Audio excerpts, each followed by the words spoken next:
What's up, YouTube? I'm Mr. Bradley. This is the Heated Waves podcast. Unless this is your first time tuning in, go ahead and hit that subscribe button. My colleague to my left is always the formidable T-Ball. That's right, guys. Thanks for keeping it locked. Another primetime game we got for you, Seahawks and Bills.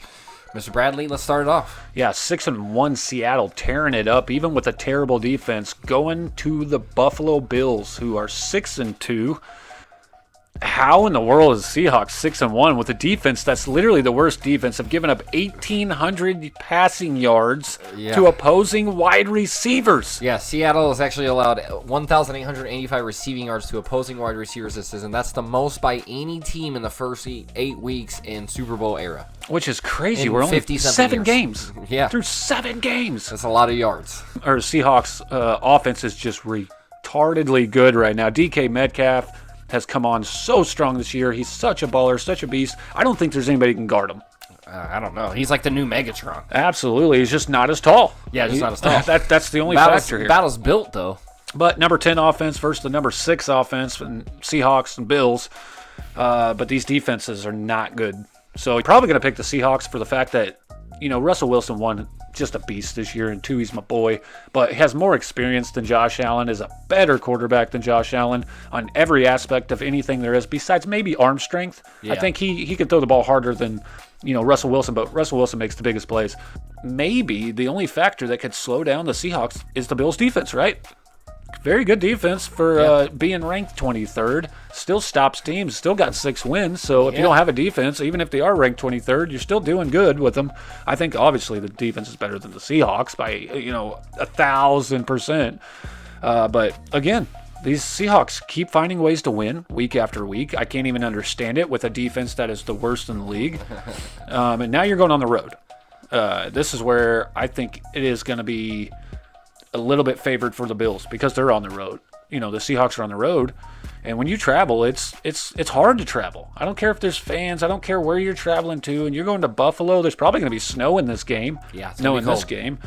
But I think where I'm going to go with this, I'm just going to go with the Seahawks because the Bills' 6 wins this year are against opponents who are combined 15-22. It's not like they're, amazing wins or anything. Yeah, they've got a couple quality wins, but I just see how strong this offense is by the Seahawks and how fucking good they are and how much they're rolling. And they beat divisional teams like the Niners that have a way better defense. And now you're going to go on the road. Yeah, of course. And that's tough, like I said. But I just don't know if the Bills can stop this. I don't know. I know they won't stop DK Metcalf. No. I guarantee he has 100 yards receiving on ease and a touchdown, if not more, like he had last week. So I'm going to take the Seahawks, and I'm kind of scared too because, like I said, the Bills have a way better defense, and they might end up shutting them down and getting to Russell Wilson and making him uncomfortable and make mistakes because that's what you got to do to Russell Wilson, right? Make him throw interceptions. That's how you beat him. That's how they got the 1 loss on the year. Yeah, so true. T-Ball, who you got, man? I mean, you got 2 division leaders here. Russell Wilson is 9-1 versus AFC East, so pretty big factor there. But yeah, the Bills have been really huge in the passing game right now. Josh Allen, 2,172 yards, 16 touchdowns, 5 picks. Buffalo's 2 running backs last week put up a total of 190 yards against New England. With the Bills being so pass happy, and that's why Josh Allen's having kind of the season he is. When you incorporate those 2 running backs like that, mix it up, and you're able to put that many yards on the ground.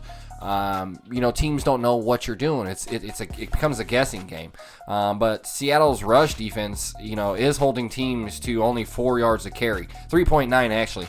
And that's going to be the factor here. That's really the only thing Seattle's got going for them is they have a decent run defense. Obviously Buffalo's not going to be able to take those 2 running backs and shove 190 yards down, Seattle's throat. You're right. But with the Bills having that slight edge in the defensive category, you're going to obviously have to watch out for Diggs. Lots of targets this year. I think he's leading the lead in targets. I mean, he gets passed to 20 times more than the rest of the guys in the league.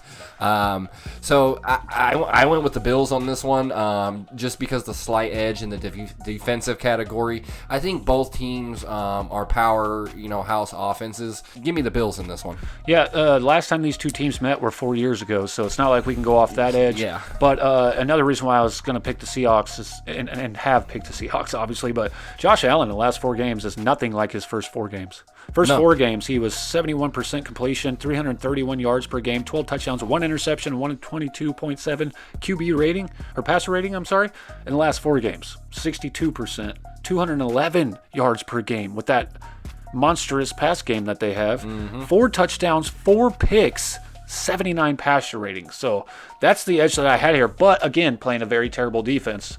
Keep it locked. We got more for you. One more on the way. This is the Heated Waves podcast. Don't forget to like, subscribe, guys. Do those things. I'm Mr. Bradley. That's T-Ball. Until next time, guys. But keep it locked, guys. See ya.